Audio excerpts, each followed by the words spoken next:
Assalamualaikum warahmatullahi wabarakatuh. Rahmatuka ya ghafuru ya syakuru masalli wa sallim barik ala sayyidina maulana Muhammadin wa ala alihi wa sahbihi asmin nama ba'du.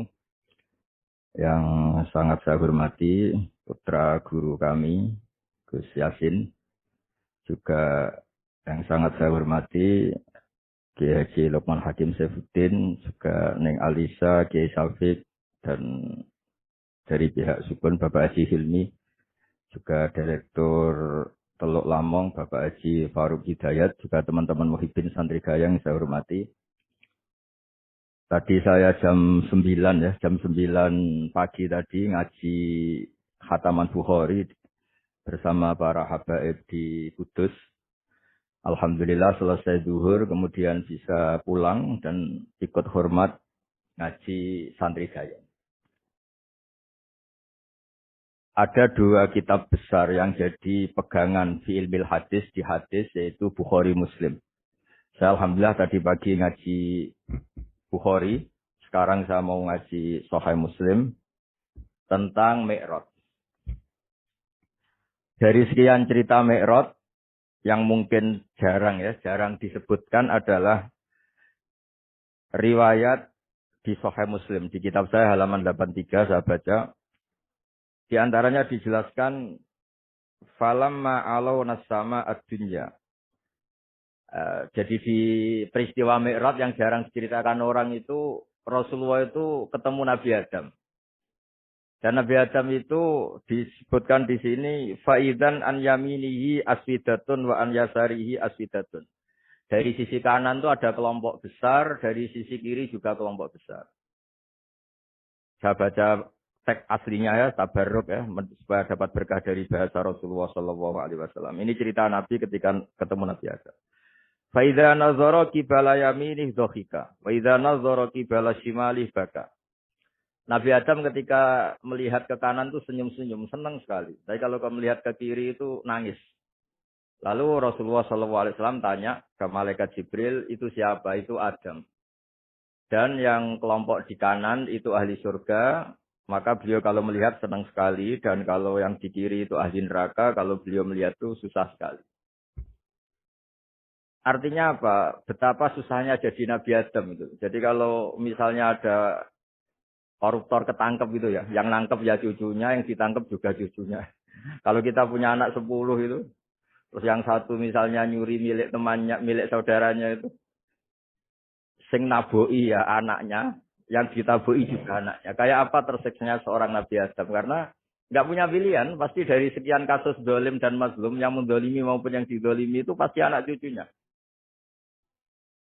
Jadi betapa susahnya seorang Nabi Adam. Jadi termasuk kearifan kita sebagai manusia itu belajar dari takdir yang kita hadapi, yaitu keterbatasan kita sebagai manusia. Kita harus bisa ngelola kegagalan, terima kodok kodar. Makanya kata Mbah Mun, abahnya Gus Yasin itu sering cerita ke saya, iman itu paling dhuwur itu iman kodok kodar, khairihi wa syarrihi minallah. Kita harus punya kesiapan iman khairihi wa syarrihi minallah. Bahwa segala kebaikan, segala syar itu sudah digariskan oleh Allah Ta'ala. Kita bisa apa sebagai manusia. Jadi pertama Nabi Muhammad ketemu di As-Sama Idunya, langit paling dekat. Itu ketemu Nabi Adam dengan kondisi seperti tadi. Kalau melihat ke kanan itu senyum, karena itu anak-anak beliau, turunan beliau yang ahli surga. Kalau melihat ke kiri itu nangis, karena itu cucu beliau yang ditakdir tidak jadi orang baik. Artinya kalau ada peristiwa sosial, sosial apa saja, yang satu zalim, yang satu mazlum, atau yang satu benar, yang satu salah, atau sama-sama benar tapi salah paham, itu semua adalah cucu Nabi Adam alaihi salam, dan itu membuat beliau kadang-kadang dohika, kadang-kadang senyum, kadang-kadang baka, kadang-kadang nangis. Jadi itu yang menjadikan tambahnya arifnya Rasulullah Shallallahu Alaihi Wasallam. Saya teruskan. Qultu ya Jibril man hadza qala hadza Adam. Wa hadil aswida an yamini wa an shimali nasamu bani. Fa ahlul yamin ahlul jannah wal aswida allati an shimali ahlun nar. Fa idza nazara qibala yamini dhahika wa idza nazara qibala shimalihi baka. Itu seperti misalnya kita punya anak 5, yang satu sukses jadi profesor doktor atau jadi orang alim, yang satu sekolah saja agak naik, misalnya sudah agak naik. entekno dunya itu menghabiskan harta itu kan. Tapi barokahnya itu mungkin kita mau jadi sombong nggak jadi itu karena punya anak yang nggak sukses. Mungkin barokahnya punya anak nggak sukses itu meredam keangkuhan kita, terus kita menjadi orang yang sopan dengan tetangga, dengan orang lain karena dipaksa punya hal-hal yang seperti itu. Jadi semua yang ditakdir Allah kalau kita ridho itu pasti baik.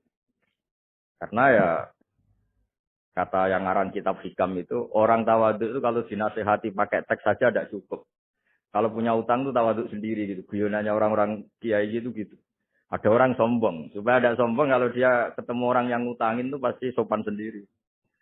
Jadi kalau dinasehati suruh sopan susah. Tapi kalau ketemu orang yang ngutangin atau ketemu orang yang dia butuh pasti dengan sendirinya sopan sendiri. Atau ketemu orang yang menjadikan anaknya dapat pekerjaan. Menjadikan keluarganya dapat job pekerjaan. Pasti dia sopan sendiri karena utang jasa.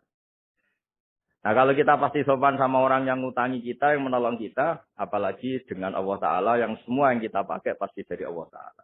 Dengan demikian sudah keharusan kita sangat-sangat sopan pada Allah Ta'ala. Yang implementasinya dengan sujud dan dengan sholat. Itu juga yang dibawa dari hasil Mi'raj. Ini saya baca teksnya ya. Saya tadi jam 9 baca Bukhari di Kudus sama beberapa habaib. Alhamdulillah. Sekarang saya teruskan dengan Sahih Muslim. Termasuk kitab 6 yang paling dipakai ahli sunnah itu Al-Kutubus Sittah, yang paling pokok itu adalah Bukhari Muslim. Terus kemudian naik-naik terus ketemu Maror bi Musa alaihi salam. Ini nabinya Bani Israel. Saya kemudian ketemu dengan Nabi Musa alaihi salam. Nabi Musa itu nabinya Bani Israel. Jadi orang Bani Israel itu bawaannya itu protes. Protes itu komplain. Ketika makomnya beliau dilewati Rasulullah Shallallahu Alaihi Wasallam, kelas beliau sebagai nabi, beliau nangis. Ketika nangis ditanya, "Ma yubkika, kenapa engkau nangis ya Musa?" Terus ini saya baca supaya seperti teksnya. Kata Nabi Musa, "Robbi hadza ghulamun ba'astahu ba'di. Yadkhulu min ummatihi al-jannata aktsaru mimma yadkhulu min ummati." Ini lelaki atau nabi junior, nabi yang datangnya setelah saya, mestinya senior saya. Tapi nabi ini sukses umatnya lebih banyak masuk surga ketimbang saya. Ini yang bikin saya nangis. Jadi pikirannya Nabi Musa kalau beliau senior, beliau lebih dulu ya umatnya lebih banyak masuk surga. Ternyata enggak. Masih banyak umatnya Rasulullah Shallallahu Alaihi Wasallam. Dan ini gaya beliau yang suka protes itu berkah karena protesnya orang soleh. Saya ulang lagi, apa-apa kalau dilakukan orang soleh itu pasti barokah. Ketika Rasulullah dapat perintah 50 sholat, itu Nabi Ibrahim pertama yang dilewati karena di langit paling atas dibanding nabi-nabi yang lain. Itu Nabi Ibrahim diam karena beliau tidak punya tradisi protes. Semua nabi diam karena Allah memerintahkan pasti sudah bagus lah, sudah diukur kekuatan hambanya. Tapi ketika Nabi Musa, beliau orang pertama komplain. Dapat apa kamu ya Muhammad? Dapat 100 sholat, dapat 50 sholat. Apa komentar Nabi Musa? Umat saya lebih gagah-gagah, lebih keren-keren. Pernah saya uji itu tidak ada yang mampu, apalagi umat kamu. Maka kamu mintalah keringanan. Fas'alhut tasbih, kamu harus minta keringanan. Masyhur itu riwayat itu. Kemudian Nabi minta keringanan sama Allah dipotong hanya 5. 5 masih 45, dipotong lagi 5 masih 40 sampai 9 kali pemotongan. Akhirnya jadi 5 sholat. Itu satu menjadi pelajaran bahwa hubungan dengan Allah Ta'ala itu tidak perlu malu. Karena Allah itu suka kalau dimintain. Mestinya kan dipotong 5, minta lagi sungkan. Dipotong lagi 5, minta lagi sungkan. Tapi ternyata berkali-kali. Bahkan ketika sudah 5 itu Nabi Musa masih bilang, ya Muhammad minta lagi keringanan. Jadi kalau itu dikabulkan itu jadi tidak ada sholat. Itu kalau 5 masih minta. Nah, sampai Rasulullah itu tanya ke Jibril. Ya Jibril, bagaimana dengan gaya komplainnya Nabi Musa? Iddah itu sering komplain. Jawabnya malaikat Jibril, ya roh hiddata. Allah tahu betul tentang komplainnya Musa dan Allah senang. Ya karena bawaan beliau begitu. Ini penting saya utarakan bahwa dalam Islam itu orang yang lemah lembut, yang samahah, Allahun halim kayak Nabi Ibrahim itu juga Allah suka. Yang suka komplain tapi demi hak, bukan demi konflik. Saya ulang lagi, demi hak, bukan demi konflik. Juga Allah suka. Itu kita menjadi dapat sholat yang hanya 5, itu barokahnya komplainnya Nabi Musa. Karena kita yang lemah ini diukur dengan umat beliau yang kuat. Ternyata umat beliau tidak kuat. Barokahnya tidak kuat itu dipakai tolak ukur, apalagi umatmu ya Muhammad. Kemudian itu yang menjadikan Nabi sebagai orang yang sangat tawaduk, karena yang merintahkan itu senior. Meskipun kita tahu Nabi Muhammad itu Sayyidul Awwalin wal Akhirin. Tapi secara lahir, secara jismani, beliau lahir paling belakang. Dan secara lahir juga beliau Nabi paling terakhir. Jadi secara hukum adab beliau harus sopan. Tentu sopan itu jadi panutan kita. Meskipun kita tahu hakikat beliau adalah Sayyidul Awwalin wal Akhirin. Secara hakikat. Nanti kita bicara lebih jauh tentang jusmani dan rohani. Nah akhirnya keturutan sampai 5 sholat yang kita lakukan sekarang. Itu barokahnya komplainnya Nabi Musa. Banyak di cerita-cerita kitab hadis. Ketika Nabi Musa ngaji sama Nabi Khidir, itu komplainnya Nabi Musa menjadi fikih yang luar biasa, kata kitab Ibnu Hajar al-Asqalani, Fathul Bari. Ketika beliau ngaji sama Nabi Khidir, kemudian Nabi Khidir itu dipinjemin perahu sama masyarakat. Sudah dipinjemin karena beliau majanan ya, dikasih gratis. Tapi di tengah-tengah perjalanan perahunya itu dilubangi. Nabi Musa komplain, akhirat tahal itu friko ahla. Masa kamu lubangin padahal kamu naik. Nanti gimana? Kamu sudah pinjem, nggak bayar, masih merusak lagi. Itu apa-apaan. Nabi Khidir ya rileks saja. Ilmu kamu belum cukup untuk menganalisis ini. Begitu juga ada 3 peristiwa yang Nabi Musa itu selalu komplain. Apa yang dikatakan Ibnu Hajar al-Asqalani itu kitab yang sangat bagus sekali. Justru dengan protes itu Nabi Musa punya kelas di atas Nabi Khidir. Karena orang nggak boleh sukut alal mungkar. Karena secara fikih orang itu tidak boleh mendiamkan sesuatu yang buruk. Kita tahu dalam aturan fikih, di antara kewajiban kita adalah ingkarul mungkar. Mengingkari sesuatu yang memang harus diingkari. Ya meskipun tentu tidak dengan sikap destruktif yang merusak dan apa. Tapi yang nggak baik tentu kita ingkari. Perilaku Nabi Khidir yang melubangi perahu yang tidak miliknya, padahal yang punya perahu sudah menonton itu perilaku yang nggak baik. Sehingga Nabi Musa protes. Justru protesnya Nabi Musa ini menjadikan beliau selalu di kelas fikih terbaik. Yaitu ingkarul mungkar. Mengingkari barang yang harus diingkari. Tapi tentu Nabi Khidir juga nggak salah. Karena beliau punya perhitungan. Di depan nanti itu ada begal-begal. Ada kekuatan yang nggak baik.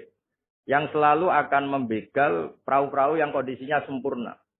Nabi Khidir punya perhitungan, kalau ibarat mobil ini spionnya kok nggak dipecah, nggak diambil, itu termasuk mobil bagus, pasti digarong. Tapi gara-gara spionnya dipecah dulu sama Nabi Khidir, terus depannya dilumuri apa supaya agak menarik, ini selamat. Jadi perhitungannya Nabi Khidir, wa kana wara'uhum maliku ya'khudhu kulla safinatin husba.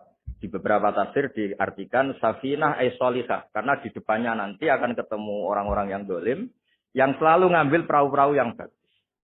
Caranya gimana supaya perahu itu gak diambil? Ya karena mereka hanya ngambil yang bagus ya, dirusak dulu supaya gak bagus. Kalau ya gak bagus nanti lolos dari garong tadi, dari pengambilan secara dolim tadi. Jadi Nabi Khidir gak salah karena ada visi seperti itu. Nabi Musa protes juga gak salah karena memang tugasnya itu ingkarul mungkar. Mengingkari barang yang memang gak benar. Nah, di sini seperti yang dikatakan Gus Yassin, kita harus bisa ngelola perbedaan, ngelola beda sudut pandang dan sebagainya. Sehingga kita selalu dapat nikmat Allah Ta'ala. Wa allafa baina qulubihim, nikmat yang kita asik, kita hidup asik, nyaman. Doa-doa bapak-bapak saya, guru-guru kita sering ijazahi setiap ketemu teman atau keluarga disuruh berdoa. Allahumma alif baina qulubina wa aslih dzata bainina. Semoga hubungan kita dengan orang lain itu baik-baik saja dan semua konflik kita dibenahi oleh Allah Subhanahu wa taala. Karena kita tidak pernah tahu ya. Kita miskin, kadang dianggap problem karena takut membebani tetangga. Tapi kita kaya juga kadang dianggap problem karena orang lain takut kalah dengan kita. Kita tidak pernah tahu cara pandang orang lain. Jadi kadang-kadang kita menang gitu, sama yang senang dikira kita pemikir serius. Tapi sama yang nggak senang dikira kita merengut. Kita guyon, kata yang senang itu luar biasa. Kita dianggap orang yang ceria. Bagi yang nggak senang dianggap arogan. Jadi kita tidak pernah bisa ngelola pikiran orang lain. Nah, barokahnya rahmat Allah yang tidak terbatas, kita seperti ini. Dan itu digambarkan oleh Allah Ta'ala ketika ketemu antar nabi. Cara pandang ya beda-beda. Nabi Ibrahim itu kalau melihat orang yang nggak benar, itu ya ngendikannya faman tabi'ani fa innahu minni wa man aswani fa innaka ghafurur rahim. Ya Allah, yang ikut saya ya karuan kelompok saya, yang tidak ikut saya semoga engkau banyak mengampuni mereka. Nabi Nuh beda sekali cara pandang. Nabi Isa ubudiyah murni. Ketika melihat orang yang enggak benar, beliau tidak ngambil sikap. Beliau ngendikan intu adzibhum fa innahum ibadu. Kalau engkau siksa nggih monggo Gusti, wong itu hamba-hamba jenengan. Itu terserah jenengan. Wa in taghfir lahum, kalau engkau ampuni nggih monggo, jenengan yang punya pertimbangan lebih bijak.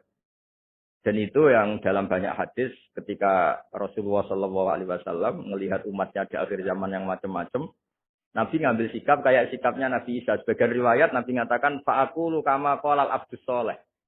Saya akan ngambil sikap kayak sikapnya al-abdus soleh. Di hadis itu diredaksikan yaitu dengan redaksi intu azibhum fa'inum ibaduk wa intaghfir lahum fa'innaka antal azizul hakim. Ya saya teruskan. Kemudian akhirnya Rasulullah Shallallahu Alaihi Wasallam sampai ke Sidratil Muntaha. Wa ra'aitu Ibrahim alaihi salam wa ana asbahu ala tihbih. Ketika ketemu Nabi Ibrahim, hubungan Rasulullah itu sangat emosional. Beliau yang pertama diceritakan, saya ketika ketemu Nabi Ibrahim itu senang sekali. Karena ternyata saya ini cucu beliau, turunan beliau yang paling mirip beliau. Jadi ini unik, dari sekian peristiwa besar, peristiwa langit, kemudian Nabi ada hubungan emosional yang luar biasa ketika ketemu Nabi Ibrahim. Pertama yang dikatakan Nabi, wa ana asbahu waladihi. Saya adalah cucu yang paling mirip beliau. Dan ini kita tahu akhirnya di semua syariat kita, istilah resminya itu anit tabi millata Ibrahim Hanifah. Di istilah resmi agama kita, millata abikum Ibrahim. Agama leluhur kamu Ibrahim. Kita ketika baca sholawat, Allahumma sholli ala sayyidina Muhammad, terusannya juga kama sholli ta'ala sayyidina Ibrahim wa ala ali Ibrahim. Dan seterusnya, dan seterusnya. Kemudian, yang terakhir saya cerita secara akidah Ahlussunnah wal Jamaah yang dianut oleh Imam Asy'ari dan Maturidi. Meskipun secara lahir itu Nabi mengalami pertemuan dengan Allah di Sidratil Muntaha, tapi tetap saja kita cara pandang bahwa Allah Ta'ala itu mukhalafatul hawadis. Allah tidak bisa kamu andekan di satu tempat, terus mengalami hal-hal yang kita alami sebagai makhluk. Sebab itu syirrinya kenapa di surat Isra dimulai dari subhanalladzi. Allah tetap maha suci. Maha suci itu artinya terbebas dari yang kita alami. Allah selalu mukhalafatul hawadis. Allah la yahtaju ila makarin. Allah tidak butuh tempat. Allah tidak butuh waktu. Allah tidak butuh semua. Karena Allah itu qayyum. Allah itu qiyamuhu binafsihi, berdiri sendiri. Allah tidak butuh aras. Allah tidak butuh kursi. Tapi eksistensi kursi yang butuh Allah. Allah tidak butuh aras, tidak butuh kursi. Tidak butuh langit. Semuanya itu berdiri karena Allah. Bukan sebaliknya Allah berdiri di atas semuanya. Sehingga kita mulai kecil diajari Allah itu siapa? Al-Qayyum. Kalau bahasa kita, qiyamuhu binafsi. Selalu berdiri sendiri. Dan Allah itu Al-Ghaniyul Mutlaq. Enggak butuh yang lain. Di sini pentingnya selalu Nabi ngendikan subhanallah, subhanallah. Beritanya tetap Allah itu maha suci. Allah maha besar. Allah maha agung. Dan keagungannya diantara ditandai dia punya sifat yang tidak sifat kita. Dia punya keabadian yang tidak bisa kita miliki. Dia punya semuanya yang tidak kita miliki. Jadi sebab itu dimulai subhanalladzi asra bi 'abdi lailam minal masjidil haram. Jadi kata subhana ini maha suci itu maha suci dari tempat, dari waktu, dari apa saja. Meskipun Allah punya adat, punya sunnah memperlakukan hambanya itu dengan logika atau bayangan yang dibayangkan seorang hambanya. Sehingga seakan-akan kita ini ya ketemu, seakan-akan kita bisa ini melihat. Sehingga di surga disebut kita ini melihat Allah. Tapi semua ahli sunnah mengatakan, tapi kamu melihat Allah itu tetap saja bila kaifin walan khisorin. Tidak bisa terus menciri. Menciri itu bisa membatasi sifatnya Allah itu begini-begini, tidak bisa. Tetap Allah itu la tudrikul absar wa huwa yudrikul absar. Tapi kita bisa disebut melihat dengan kemakhlukan kita yang profan. Di surga disebut melihat. Tapi bukan melihat yang kayak kita melihat antar makhluk yang terus bisa apa itu cerita detail, cerita spesifik, cerita apa tidak bisa. Tetap la tudrikul absar. Ini hebatnya ulama-ulama kita. Selalu cerita Mi'raj, cerita nazar ila wa fil jannah, melihat Allah di surga. Tapi bersamaan dengan itu selalu cerita Allah itu mukhalafatul hawadis. Allah itu laisa kamitslihi syai'un. Jadi terima kasih Gajang utamanya pada Gus Yasin dan yang membantu semuanya. Barokahnya kita ketemu bisa ngaji supaya barokah saya baca teks aslinya di hadisil Isra. Karena tadi saya jam 9 sudah baca Bukhari. Ini supaya dapat berkah, saya ini baca Sahih Muslim. Sekian dan semoga barokah. Assalamualaikum warahmatullahi wabarakatuh.